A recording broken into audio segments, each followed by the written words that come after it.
He stood at the edge of the clearing, staring at the cabin that had suddenly become his responsibility. The wooden structure looked older than he remembered, its dark walls weathered by years of rain and cold winds. Pine trees surrounded it on all sides, tall and silent like quiet watchers. The air smelled fresh and sharp, far different from the crowded city he had left behind. Elias adjusted the strap of his bag and walked forward slowly, each step crunching over dry leaves and small stones. The cabin had belonged to his grandfather, a man who preferred silence over long conversations. Growing up, Elias had only visited a few times, and even then, he had never been allowed to explore much. His grandfather had always been kind but distant, as if carrying secrets too heavy to share. When the old man passed away, the cabin was left to Elias along with a small collection of journals and a short note that simply said, "Take care of the place, and trust your instincts." At first, Elias thought of selling the property. It was far from everything. No nearby neighbors, no strong phone signal, and only a narrow dirt road connecting it to the outside world. But something stopped him. Maybe it was the quiet promise of starting over. Or maybe it was the feeling that the cabin held something unfinished. He decided to stay, at least for a while. Inside, the cabin was simple but comfortable. Wooden shelves filled with books covered one wall. A stone fireplace stood at the center, and a small kitchen occupied the corner. Dust covered many surfaces, but the structure itself felt strong. Elias opened windows to let in fresh air and began cleaning. As he worked, memories returned. His grandfather quietly drinking tea near the fire, long walks through the forest, and strange nights when faint humming sounds seemed to come from somewhere beneath the floor. Back then, he had assumed it was imagination. The first few days passed slowly. Elias repaired broken hinges, fixed a leaking roof corner, and stacked firewood outside. The peaceful routine helped clear his thoughts. Away from noise and expectations, he felt lighter. Yet sometimes, especially at night, he sensed something unusual about the cabin. Not dangerous, just different. One evening he began reading through the journals his grandfather had left behind. The early pages described normal things, weather notes, hunting trips, and small observations about wildlife. But later entries became strange. They contained diagrams, unfamiliar symbols, and references to signals, observation protocols, and threshold activation. Elias frowned, unsure whether his grandfather had been involved in secret scientific work or simply writing fiction. One line repeated many times. The lock must remain closed until the right moment. Elias closed the journal, feeling uneasy. He told himself not to overthink it. Maybe his grandfather had enjoyed mystery stories or puzzles. Still, curiosity grew. A few days later, while moving a rug near the fireplace, Elias noticed a section of floor that sounded hollow when he stepped on it. He tapped it again, then knelt down. The wood looked slightly newer than the surrounding boards. Carefully, he pried it loose. Underneath was not dirt or storage space, but a metal surface, smooth, dark, and perfectly flat. A rectangular hatch lay hidden beneath the floor. Unlike anything he had seen before, it had no visible screws or hinges. Faint geometric patterns covered it, almost invisible unless light struck at a certain angle. Elias's heartbeat quickened. He remembered the journal's warnings. He replaced the board quickly and stood up, trying to calm himself. For the rest of the day, he avoided looking at the spot, but his thoughts kept returning to it. Why would his grandfather hide something like that? And why had he never mentioned it? That night, Elias barely slept. The forest outside felt unusually quiet, as if waiting. Finally, before dawn, he got up, moved the rug again, and uncovered the hatch fully. He touched the surface carefully.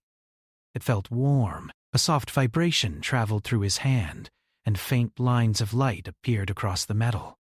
Elias jumped back, startled. The pattern shifted slowly, responding to his presence. He hesitated, unsure whether to continue, but curiosity won. Without warning, the hatch made a low humming sound and unlocked itself. A thin line appeared around its edges, and slowly it lifted upward, revealing a staircase descending into darkness. Cold air flowed upward, carrying a faint metallic scent. Elias stood frozen for several seconds. Every instinct told him this was beyond normal, yet something deeper pushed him forward. He grabbed a flashlight and began descending carefully, each step echoing softly. The underground space was unlike any basement. Smooth metallic walls curved seamlessly, glowing with faint light. There were no visible wires or rough surfaces. Everything looked precise and advanced. Machines surrounded the room, silent but clearly powerful. At the center stood a tall, crystalline structure, pulsing with gentle light. As Elias stepped closer, the room awakened. Panels illuminated, symbols appeared across surfaces, and a low tone filled the air.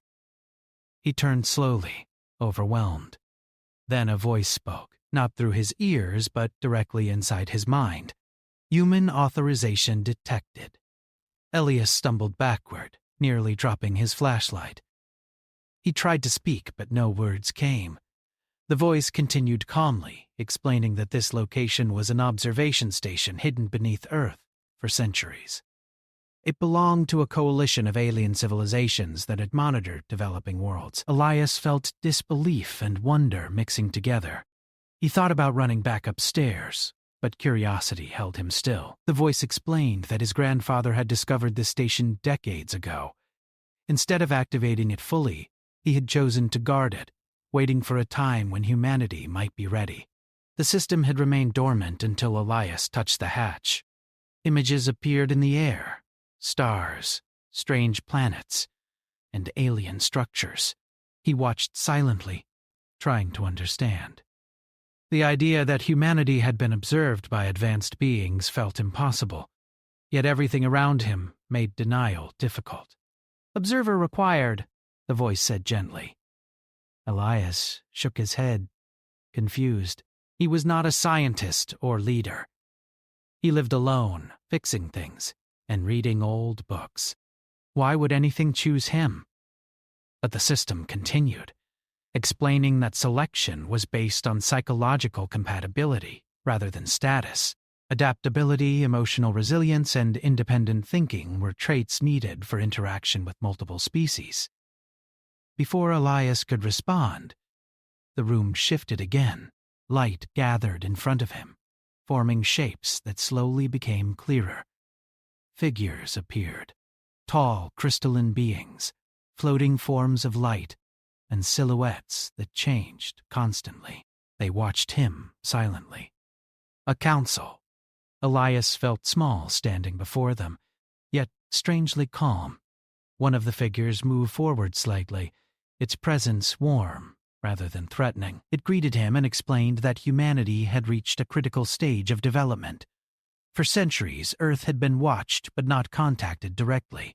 Opening the station had changed everything. Elias realized that the quiet cabin he had inherited was never just a simple retreat. Beneath the floor, hidden from the world, existed a gateway connecting Earth to a much larger universe, and now he was standing at the center of it, unsure whether he felt fear or excitement, but knowing his life would never return to normal again. Elias stood silently as the figures formed fully in front of him. Their shapes were unlike anything he had imagined before. Some looked like tall beings made of shining crystal. Others appeared as flowing streams of light that shifted gently, and a few held shapes closer to humanoid forms but still clearly not human. Even though their appearances were different, there was a calm and focused energy around them that made the underground chamber feel larger than it was. He felt nervous, but not afraid. The voice that had spoken earlier now seemed to come from one of the figures directly. It explained that they were part of a long-standing observer council, a group formed by many advanced civilizations that studied developing worlds. Earth had been one of those worlds for a very long time.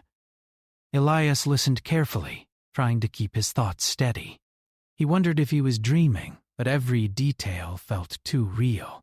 The cool air against his skin, the soft hum of machines, and the clear presence of minds communicating with him without words.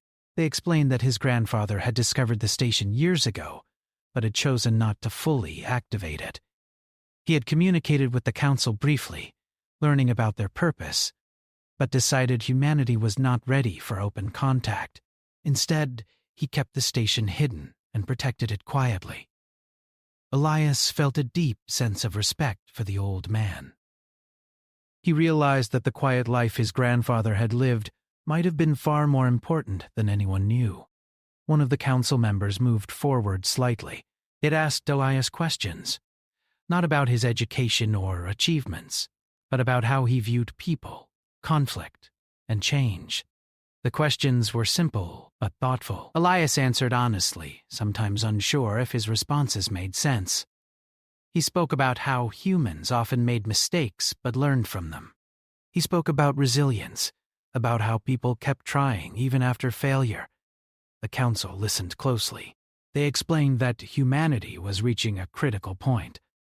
Technology was advancing quickly, and human society was beginning to influence its surrounding space. This growth meant that Earth could no longer remain completely hidden. Other civilizations had begun to notice signals coming from the planet. Elias felt a heavy weight settle in his chest. "Why me?" he finally asked. The response came gently. The station did not choose based on power or status. It selected individuals who could adapt, who asked questions instead of assuming answers, and who could represent emotional complexity.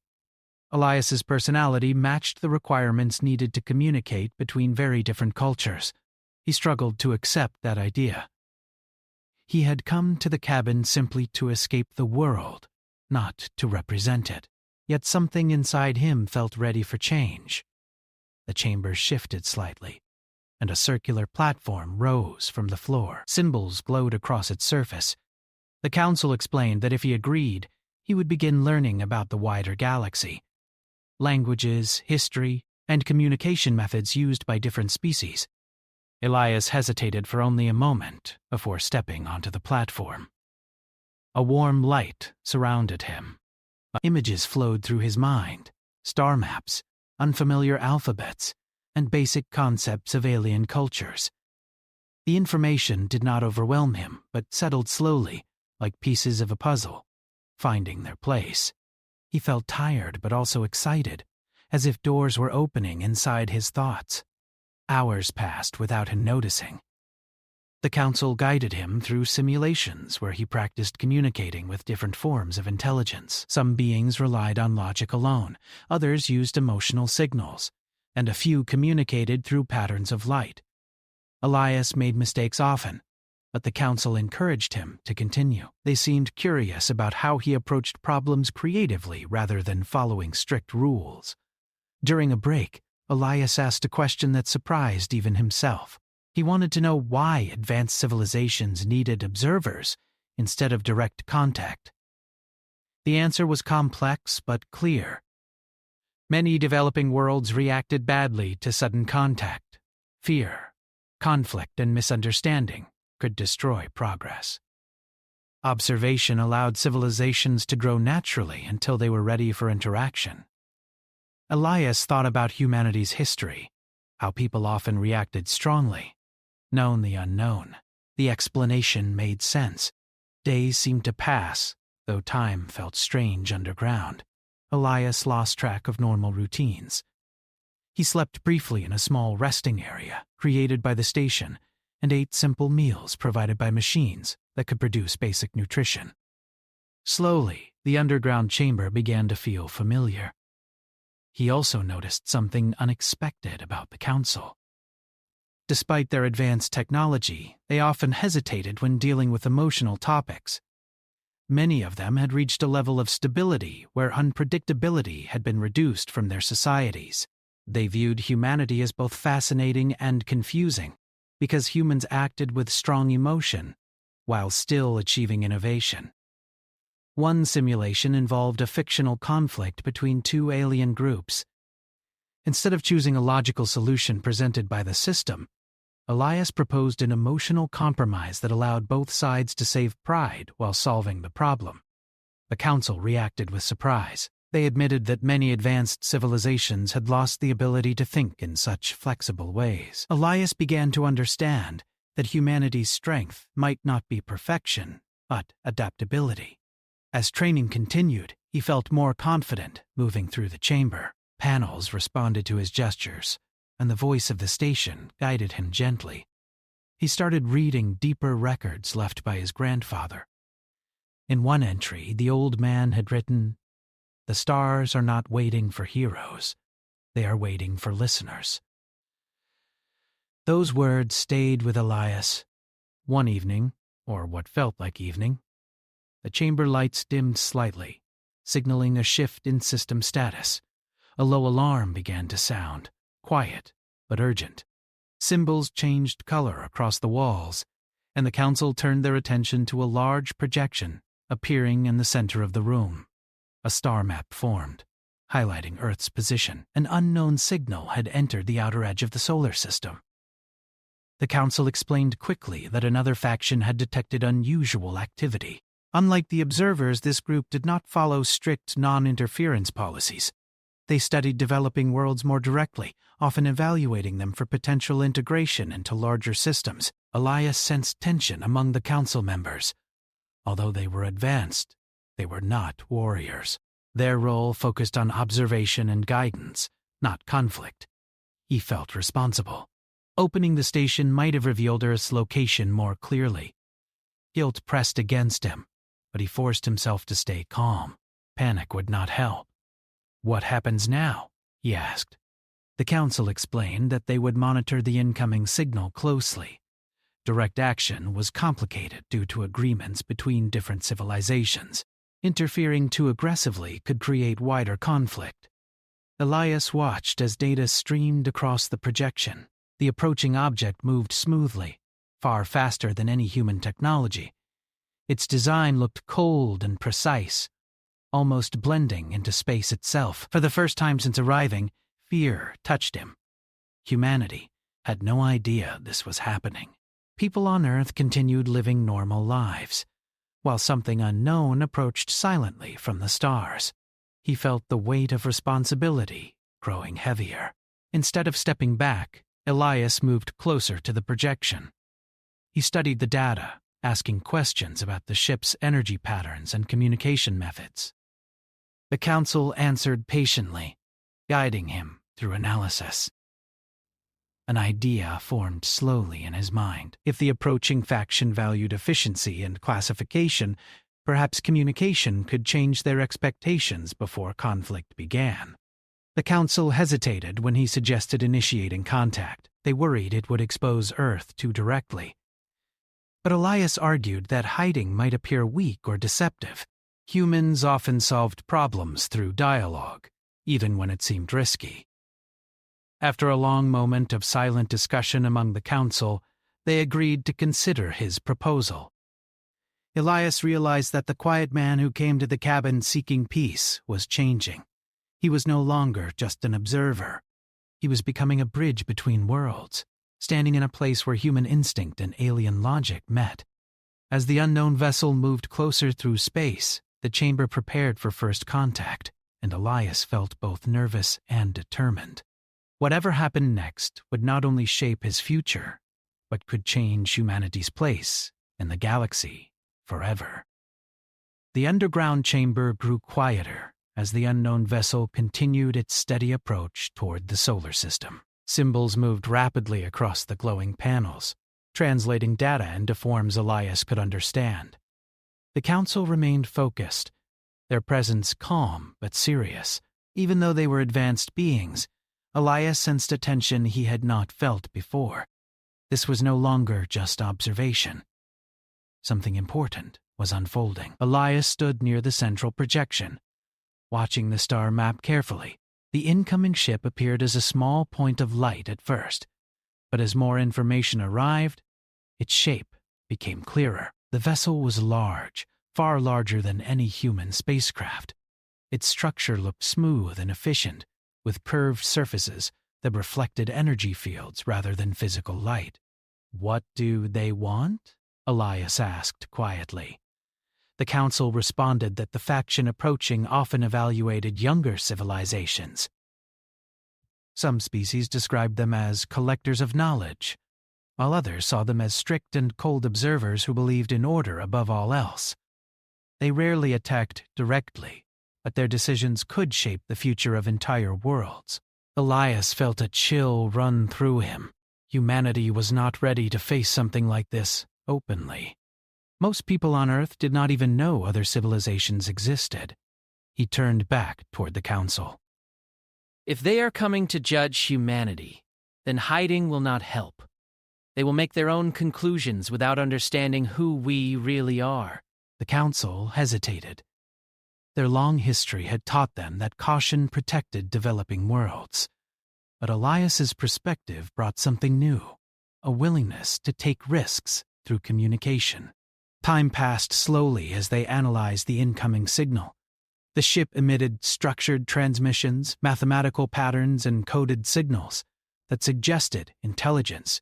The station began translating fragments, revealing that the approaching faction identified itself through symbols meaning system evaluators. Elias found the name unsettling. He asked the council about previous encounters with this group. They explained that some civilizations had benefited from interaction, receiving advanced technology or entry into larger alliances. Others had lost independence, becoming tightly controlled under strict rules designed to prevent instability. Elias knew immediately that humanity would resist that kind of control. Humans valued freedom too deeply. The council finally agreed to allow him to initiate contact, but only under supervision. A communication interface formed in front of him, shaped like a floating circle of light. Symbols appeared, guiding him through the process. His heart beat faster as he prepared to speak. He had never imagined representing humanity to an alien species. He took a deep breath, remembering his grandfather's journal entry about listening rather than acting like a hero. The signal connected. A new figure appeared in the projection. Tall, precise, and still. The being's form looked partially mechanical, with smooth metallic surfaces and faint energy lines running through its structure. Its voice entered Elias's mind clearly. Unidentified human entity detected. Authorization level insufficient. State purpose.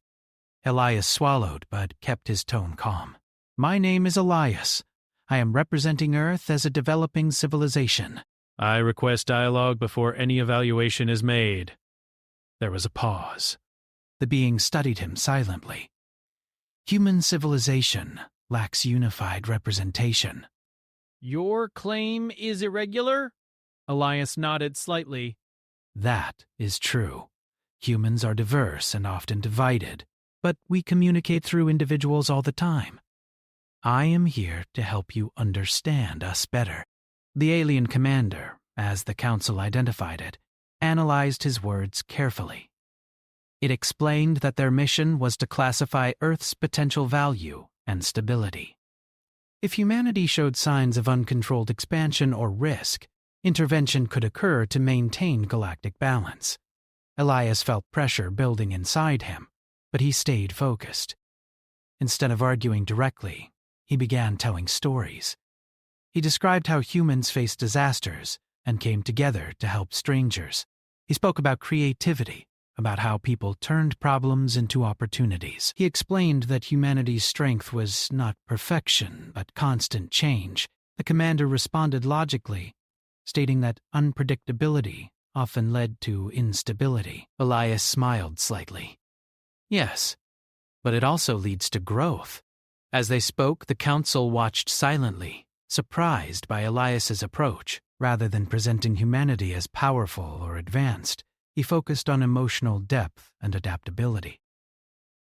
Meanwhile, Elias quietly worked with the station's systems. Using data provided by the council, he helped create a visual demonstration of humanity's development, a timeline showing rapid innovation, cultural diversity, and moments where cooperation changed history. The display avoided exaggeration. It showed both flaws and strengths, honestly. The alien commander studied the data for a long time.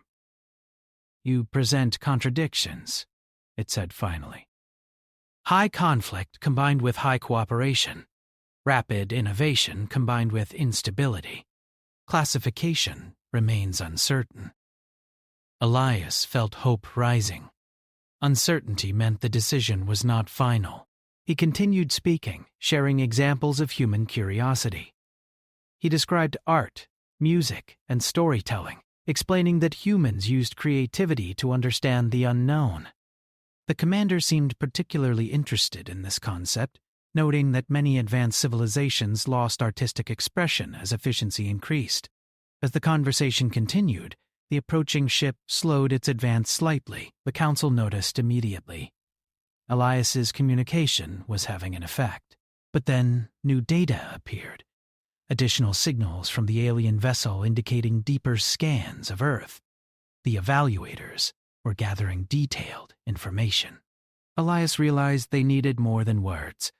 They needed to demonstrate that humanity could grow responsibly. Working quickly with the station, he proposed broadcasting a message showing humanity's willingness to learn and cooperate, rather than resist blindly. The council hesitated again, worried about revealing too much, but Elias argued that trust required openness. They allowed a limited transmission. The message contained human voices speaking different languages, images of collaboration during crises, and examples of scientific progress aimed at helping rather than harming. Elias carefully avoided presenting humanity as flawless. Instead, he showed a species constantly learning from mistakes. The alien commander watched silently. Your species displays unusual emotional resilience, it said at last. However, potential risk remains. Elias nodded. Every growing civilization carries risk, but we also carry hope. The chamber grew quiet again as the commander considered his words. Outside the cabin, far above the forest, the sky remained calm, hiding the silent encounter taking place beyond human awareness. Elias felt exhausted, but determined. He realized that humanity's greatest strength might be its ability to connect with the unfamiliar. Instead of fearing differences, humans often explored them. The commander finally responded. Evaluation incomplete. Continued observation required. Further dialogue authorized. Elias let out a slow breath he did not realize he had been holding. It was not victory, but it was time, and time meant possibility. The council turned toward him, their presence filled with quiet respect. He had done something they had not expected, shifting a potentially dangerous encounter into an ongoing conversation. But as new data streamed across the projection, Elias knew the situation was far from over. The evaluator ship remained nearby, watching carefully. One wrong step could still change everything. Standing in the glowing chamber beneath the silent forest, Elias understood that he was no longer just a man living alone in a cabin. He had become a voice for humanity, balancing hope and uncertainty while guiding a fragile first contact that could shape the future of Earth and its place among the stars. The underground chamber remained filled with soft light as Elias stood quietly near the central projection. The unknown vessel stayed in orbit far beyond Earth's visible sky, waiting and observing. Days had passed since the first conversation, and each moment felt heavy with meaning. Elias understood that the next decisions could shape humanity's future for generations. The council watched the situation carefully. Some members appeared hopeful, while others seemed cautious. They had observed countless civilizations across the galaxy, and many encounters had not ended peacefully. Elias could sense their uncertainty, but he also noticed something new. Curiosity toward humanity had grown stronger. The alien commander contacted them again. The figure appeared exactly as before, calm and precise. Its presence felt colder than the council's, focused on analysis rather than emotion. Yet Elias noticed a slight change in tone, as if the commander now approached the conversation with deeper interest rather than simple evaluation. "Human representative," the commander said. "Additional observation complete. Your species continues to demonstrate unpredictable development patterns. Clarification required." Elias nodded calmly. He had learned that staying honest worked better than trying to impress. "What do you need to understand?" he asked. The commander paused briefly before responding. "Humanity shows both cooperation and conflict. Advancement occurs rapidly, but without centralized direction. Explain how such instability avoids collapse." Elias thought carefully before answering. He realized that many advanced species might not understand how humans functioned socially. "Humans don't move in a single direction," he explained. "Different people try different ideas at the same time. Many fail, but some succeed. Those successes inspire others, and slowly things improve. It may look chaotic, but it allows change." The commander processed his words silently. The council watched closely, allowing Elias to lead. They understood that his human perspective offered something they could not provide. Elias continued speaking, sharing stories of human history, moments when cooperation overcame fear, when individuals changed systems through persistence, and when communities rebuilt after loss. He did not hide humanity's flaws. Instead, he explained how mistakes often became lessons that guided future progress. The commander responded with logical questions, analyzing human psychology and social behavior. Elias answered as honestly as possible, never pretending humanity was perfect. He believed that showing reality mattered more than creating an ideal image. Meanwhile, the station detected increasing scans from the alien vessel. The evaluators were studying Earth deeply: communication networks, environmental patterns, and technological development. Elias felt nervous knowing how exposed humanity was, but he reminded himself that openness had already created progress. The council informed him privately that the evaluators were preparing to make a classification decision soon. The outcome could determine whether Earth remained independent or became part of a controlled system. Elias felt pressure building again, but he refused to let fear guide him. He requested one final exchange with the commander before any decision was made. The communication opened quickly. "I want to show you something," Elias said. Using the station's technology, he prepared a large visual display representing humanity's emotional and cultural diversity. Instead of focusing on advanced machines or weapons, he showed moments of creativity. People painting murals, scientists working together across borders, musicians performing for strangers, families helping one another during difficult times. "These are not signs of perfection," Elias explained. "They are signs of growth. Humans build meaning through connection." The commander studied the images carefully. "Many advanced civilizations eliminate emotional variance to maintain stability," it said. "Your species maintains high emotional fluctuation." "That is true, but those emotions help us care about each other." They push us to improve.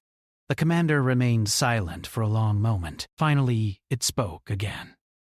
"Your approach to representation differs from expected strategy. You emphasize weakness alongside strength." Elias nodded. "Because that is real. Humans are strong because we keep moving forward, even when we are not perfect." The chamber fell quiet again, as the evaluator processed his words. The council members exchanged silent signals among themselves, clearly impressed by how Elias guided the conversation. After several minutes, the commander announced that evaluation results were ready. Elias felt his heart beat faster. Human civilization will not be integrated into resource control systems, the commander stated calmly. "Current classification: developing independent species under extended observation. Direct interference not recommended at this stage." Relief filled Elias so strongly that he almost lost balance. It was not complete safety, but it meant humanity would remain free to grow on its own path. The council reacted with quiet approval. For them, this outcome represented success. The commander continued speaking. "Your communication demonstrated unexpected value. Continued dialogue may occur in the future." With that, the projection faded slowly. The alien vessel's signal shifted, indicating it was preparing to leave the solar system. Elias stood silently. watching until the star map showed the ship moving away. A deep sense of calm spread through him. The crisis had passed, at least for now. The council turned toward him. "You have altered the expected outcome," one member said gently. Human perspective introduced new variables into evaluation. Elias felt both proud and humbled. He knew he had simply acted as himself, honest, curious, and willing to connect. They offered him a choice. He could return to a normal human life, forgetting most of what had happened, or he could remain connected to the station as Earth's liaison, helping guide future interactions with other civilizations. He thought about the quiet cabin above, the peaceful forest, and the simple life he had planned to live. That life now felt different. He had seen too much to return fully unchanged. "I will stay," he said finally. The council accepted his decision warmly. In the following days, Elias began learning more about his new role. The station provided tools to monitor distant signals and communicate with the council whenever needed. Training continued, but now it felt less overwhelming. He had already proven that human insight could matter. Sometimes he walked back up into the cabin, standing outside among the trees. The forest looked the same as always, sunlight filtering through branches, birds flying overhead, and wind moving softly through leaves. No one passing by would guess that beneath the ground lay technology capable of connecting Earth to the galaxy. Elias found comfort in that contrast. Humanity's journey forward would not come through sudden, dramatic change, but through steady growth, just like the trees surrounding him. He often thought about his grandfather and the choice he had made to keep the station hidden. Now Elias understood that the old man had not been afraid of the stars. He had simply waited for the right moment, for someone willing to listen rather than control. One evening, as Elias stood outside watching the sky, a faint new signal appeared on his handheld device, indicating communication from the council. He smiled slightly, realizing that his work had only just begun. The remote cabin in the woods remained quiet, unchanged to the outside world, but beneath it, humanity's first true connection with the galaxy had started, guided not by power or fear, but by understanding and the simple human ability to see possibility where others saw uncertainty.